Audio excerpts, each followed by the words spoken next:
the Middle East. A missile has hit an American cargo ship in the Red Sea. That's according to U.S. Central Command. The missile was fired by the Houthi rebels. They are an anti-Israeli group that are based in Yemen. Now, the ship sustained only minor damage. No injuries were reported on board, fortunately. The Houthis, though, have been targeting key international shipping routes for months now, out of solidarity, as they see it, with Palestinians in Gaza. It's an attempt by the Houthis to try and pressure Israel to stop their war. The Houthis are getting their advanced weapons from Iran. On the weekend, Houthi rebels fired an anti-ship cruise missile toward an American destroyer in the Red Sea. Last week, remember, American and British naval forces launched a series of counterstrikes on Houthi targets in Yemen after weeks of warning them to stop attacking commercial vessels. All right, let's bring in Dakota Wood, who's standing by. He's a senior research fellow for defense programs at the Heritage Foundation, a leading think tank in the U.S., also former American military. Dakota, good to see you on this Monday. Hey, it's great to be with you. Thanks. All right. Are you surprised at all that the Houthis have not stopped their attacks?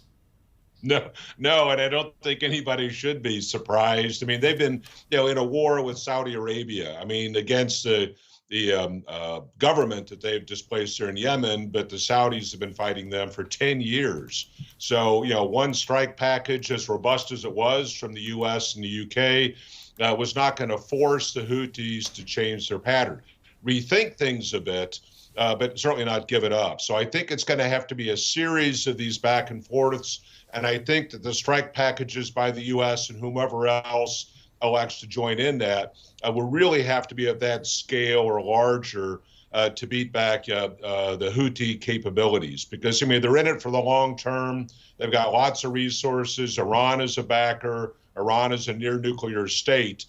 So, one instance of a multi-target sort of strike is just not going to force the Houthis to really change anything.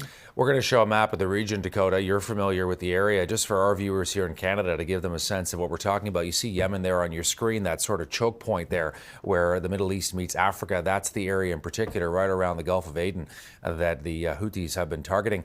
The American strategy moving forward, what do you think we're going to see? More strikes, more targeting of Houthi targets in Yemen? What's your forecast?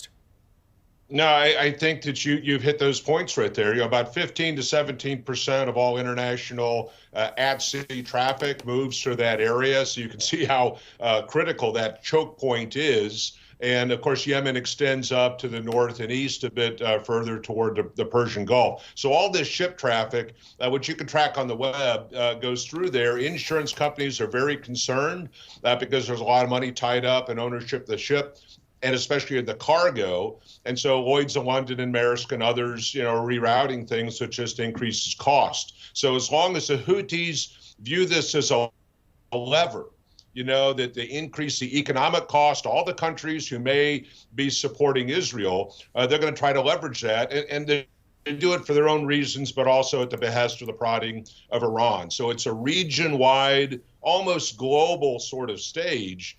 And it's just going to require the West and those who have an economic interest to stay involved and engaged. That takes people, it takes ships, it takes every time a missile comes off of a U.S. warship, it's $2 million.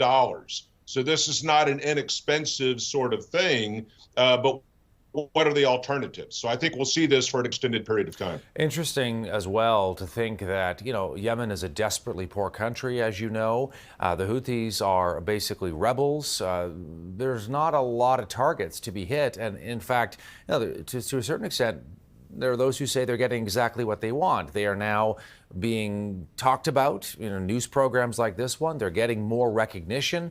They're being seen by some in the Arab world as heroes defending Palestinians. No, I think those are great points. Al-Qaeda had the same thing, Islamic State, a lot of the Islamists, violent extremist organizations do this. They take on very large targets. They don't have any chance of defeating, the United States or Great Britain or Germany or anything like that.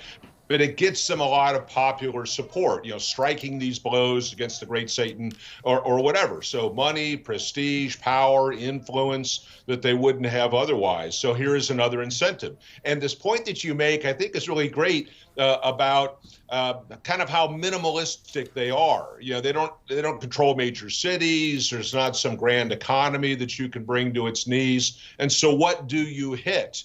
and yet military power seems to be the currency of the realm and that part of the world. So, we fly, the U.S. flies a multi-million-dollar aircraft that drops a multi-thousand-dollar bomb on a truck that might cost, a few $1,000s. But if you don't do that, then the Houthis continue to fire these missiles provided by Iran to international shipping, which can result in millions, hundreds of millions, or billions of dollars in losses. So there is this economic imbalance, but it's the nature of the Western world and how we live our lives and the nature of international commerce, and geography really matters, as you pointed out on the map.